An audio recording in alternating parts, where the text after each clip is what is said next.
Okay, so you think you know about internet challenges. Buckle up, because today we're doing a deep dive into a story that's both heartbreaking, like truly heartbreaking, and super important Yeah. for, well, anyone who spends time online, especially if you have kids. We're talking about the Blackout challenge on TikTok Right. and the tragic deaths of 4 British teenagers in 2022 that might be linked to it. Wow. Heavy stuff, right? Yeah. So we're sticking to the facts here. Okay. We've got excerpts from a news article about a lawsuit filed against TikTok by Mhm. the parents of these teenagers.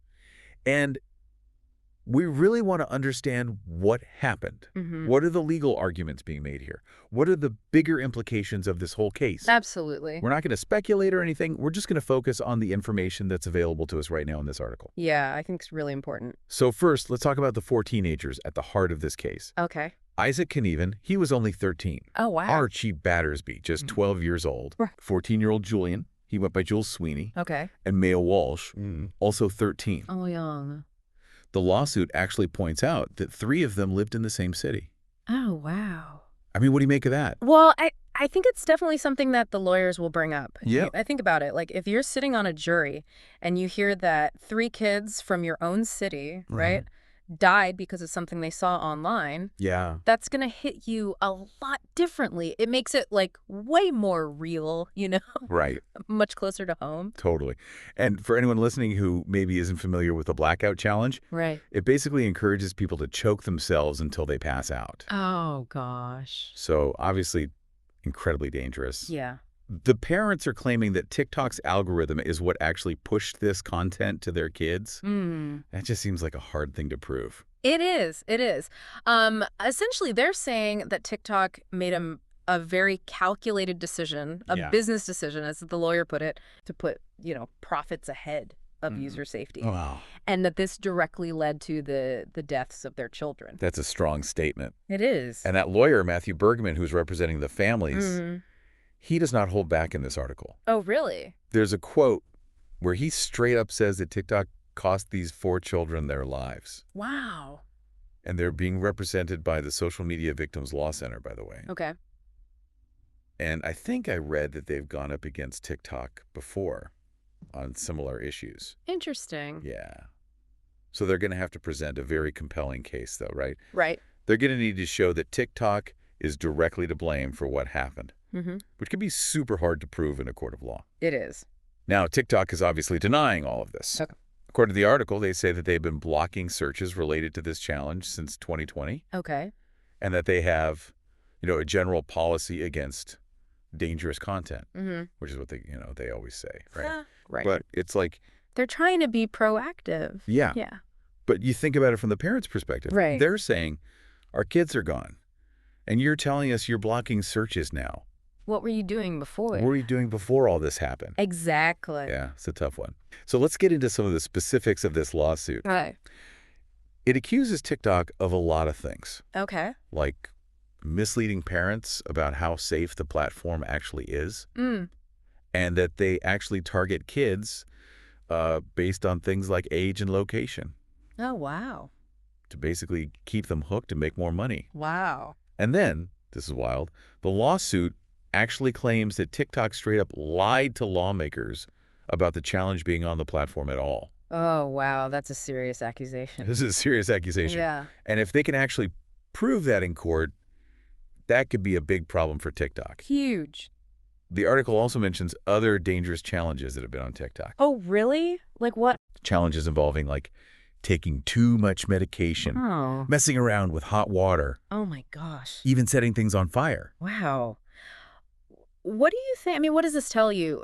Well, I think the lawyers for these families are trying to show a pattern of behavior here. Right. Like, if they can convince a jury that this isn't an isolated incident, right? Yeah. That TikTok has a history of not doing enough to protect, younger users, that strengthens their case a lot. Totally. It makes this deep dive about way more than just this one horrible situation. Right. It becomes about how social media platforms need to be held accountable for the safety of, well, everyone, really. Right. It makes you wonder, like, what else is out there Yeah. that we haven't even heard about yet? This is pretty unsettling stuff. It is, and unfortunately, these types of cases they're becoming more and more common. Yeah, right. And to really understand how complex these cases can get, Yeah. you have to look at another case that's mentioned in the article, Right. the Yeah. case of Nyla Anderson. Right, this is another really tragic story Yeah. about a young girl. Yeah, she was only 10 years old when she died, Wow. and her mom believes the Blackout challenge is what caused it. Yeah, so similar to the UK case. Exactly. And just like in the UK case, her mother is also being helped by the Social Media Victims Law Center. Okay. They filed a lawsuit against TikTok, and get this, it was actually dismissed at first, What? but then just last year, in 2024, it was revived on appeal. Yeah, well, So it's still ongoing, Okay. but this case could actually set a precedent for how the UK lawsuit plays out. So basically, whatever happens in Nyla's case Yeah. could influence what happens with these 4 families in the UK. Yeah, that's the gist of it. Legal precedent can be a powerful thing. right. You know, if a court rules that TikTok is liable in Nyla's case, Yeah. that could totally open the door for other families to make similar claims. Wow. It would be a major turning point in holding these platforms accountable. It makes you realize how much is riding on these cases. Yeah. Not just for the families, Mm-hmm. but for how we think about online safety going forward. Absolutely. And it reminds us that even though we're talking about like big companies Yeah. and legal battles and all of that, Right. there are real people at the heart of this. Mm-hmm. Families who have lost children, parents who are desperate for answers. Yeah. And it's their stories that really drive this whole conversation. It's so easy to get caught up in the legal back and forth. Mm-hmm. But we can't forget about the human cost of all of this. Absolutely. The article mentions that in Archie Battersby's case, the coroner couldn't definitively say that the challenge was what killed him. Right. There were other possibilities that they had to consider. Right. And that just highlights how difficult it can be to prove these types of cases. It's not always so black and white. Yeah. You know, even when the circumstances are so undeniably tragic, Yeah. showing a direct link between what a child saw online Yeah. and what ultimately happened to them. That's a massive legal hurdle for these lawyers to overcome. It's like trying to solve a puzzle with missing pieces. It is. And speaking of searching for answers, Yeah. the article also talks about Jules Sweeney's mother Mm-hmm.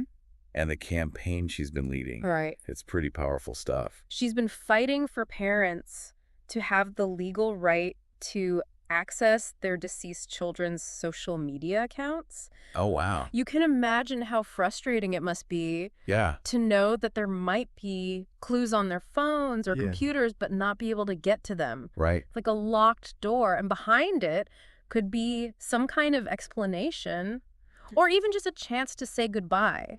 It raises some big questions too, right? About Yeah. privacy versus the need for answers, Yeah. especially when it comes to kids. It's a tough balance. Yeah. On one hand, we all have a right to privacy even after we're gone. Right. But on the other hand, when there's a question of whether a child was harmed because of something they saw online, shouldn't parents have the right to know? Yeah. It's not an easy situation to navigate. And while all this is happening, Yeah. the UK is actually in the process of changing its online safety laws, Right. which could impact these lawsuits Mm-hmm. and any future ones. Right. And that's another layer to this whole story. Yeah. They're updating what's called the Online Safety Act. Okay. And these changes are going to force companies like TikTok to be way more proactive about protecting kids from seeing dangerous stuff online. Wow. These changes are going to be a big deal. We're talking about things like requiring companies to prevent kids from even coming across these harmful challenges in the first place, Okay. and being more transparent about how their algorithms work. So the UK is trying to get ahead of the problem, Mm-hmm. but will it be enough? That's the big question, isn't it? And it brings us to the heart of what we're exploring in this deep dive. It's not just about one lawsuit or even one social media platform. It's about like a fundamental shift in how we think about online safety, especially for kids. Right. It's about finding that balance between giving people the freedom to express themselves online and protecting them from real harm. It's like we're standing on the edge of something new, a whole new set of rules for the digital world. Mm-hmm. And this case, along with all the others, could be what pushes us over that edge. Yeah. And while we wait to see how it all unfolds, we can't lose sight of what's at stake. Exactly. Lives are at stake. And Yeah. and that's what makes this deep dive so important. Right. It's not just about understanding the news. It's about understanding what we can all do to prevent these tragedies from happening in the future. I mean, we've covered so much in this deep dive. We've got this like really heartbreaking story, this complicated legal battle, Right. all these questions about how to keep people safe online, especially kids. It's a lot, it's a lot to process. What do you think all of this means for for us, for the people listening, Mm. just trying to navigate this crazy digital world? It's easy to feel overwhelmed, for sure. But I think the thing to remember is that even if it feels like this is all happening out there, Yeah. somewhere far removed from your daily life, just being aware of these dangers is the first step you can take to protect yourself and your family. Right. Knowledge is power, right? Yeah. You can't just assume that everything you see online is safe, can you? No. I mean, we need to be informed. We need to talk to our kids about what they're doing online. And I think, honestly, we need to demand more from these big tech companies. Absolutely. And that brings us to the next point, which is action. Okay. This isn't just a problem for lawmakers and lawyers to figure out. Yeah. We all have a role to play in pushing for change. Right. So, think about supporting groups like the Social Media Victims Law Center, staying informed about new laws like the UK's Online Safety Act, or even just talking to your friends and family about these issues. Right. I think, the more we talk about it, the more pressure we put on these platforms to actually prioritize safety. Totally. And don't underestimate the power of your own voice. Mhm. Write to your elected officials, engage in discussions online, share what you've learned from this deep dive with other people. Yeah, The more people who are aware and involved, the better. exactly. It's all about creating this culture of responsibility, Mm-hmm. both online and offline, I think.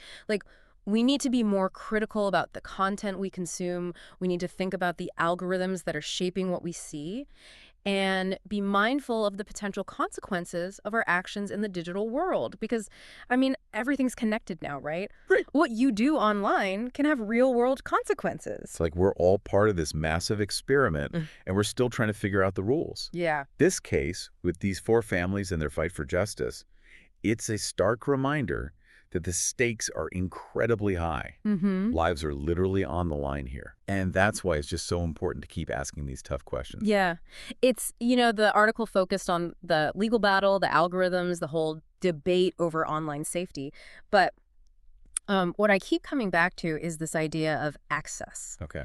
Think about Jules Sweeney's mother and her fight to see her son's social media accounts. Right. Imagine if you were in her shoes, wanting so desperately to understand what your child went through, but hitting this wall. Yeah. It makes you wonder, where do we draw the line between privacy and the right to know, especially when it comes to protecting kids? Should parents have more access to their kids' online activity, even if it means potentially invading their privacy? Right. I don't know. I don't have the answers, but it's a question I think we all need to wrestle with as we move forward with all of this. That's such a powerful point. Yeah. And it brings us back to the human side of all of this, right? I mean, it's easy to get lost in the legal arguments and all the tech talk, but at the end of the day, this is about real people, real families, real lives that have been shattered. And that's what I hope you'll take away from our deep dive today. Just this awareness that these dangers actually exist, the motivation to take action, the understanding that this issue is so far from settled. It's a conversation that needs to continue, needs to evolve as technology changes and as we learn more about the impact it's having on all of us. This whole thing, it kind of reminds me of something my grandmother used to say. Oh, yeah. She used to say, knowledge is like a garden. If you don't tend to it, it'll become overgrown with weeds. And that's how I feel about online safety. Yeah. We can't just ignore it or just hope for the best. We have to be active, stay informed, and be willing to have those hard conversations. Because ultimately, it's about protecting the most vulnerable among us, our kids. Yeah. I think that's a responsibility that we all share.